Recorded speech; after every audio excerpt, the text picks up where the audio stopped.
మీకు నా కొడుకు జైలుకు వెళ్ళాడని తెలుసు. వాళ్ళ నాన్నని వాడే చంపాడని తెలుసు. వాడెందుకు జైలుకు వెళ్ళాడు? వాళ్ళ నాన్నని ఎందుకు చంపాడు?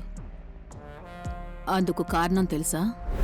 మీరే ఏదో ఒకటి చెయ్యాలి సార్. ఏదో ఒకటి చిన్న పనైనా ఇప్పించండి సార్. ఈ సమాజంలో ఆయన కూడా మర్యాదగా బ్రతుకుతారు. ఆయనకి ఒక్క అవకాశం ఇవ్వండి సార్. అర్జెంటుగా వెళ్ళాలమ్మా. డ్రైవరు పని వదిలేసి వెళ్ళిపోయాడు. ఈ ముగ్గురు పిల్లల్ని నేనే మైసూరుకి కల్చరల్కి తీసుకువెళ్ళాలి. ఏ విషయమైనా తర్వాత చూసుకుందామమ్మా. మీరు అనుమతిస్తే వీళ్ళని సేఫ్గా తీసుకొస్తాను. ఈ ఒక్క అవకాశాన్ని నాకివ్వండి సార్. Please sir.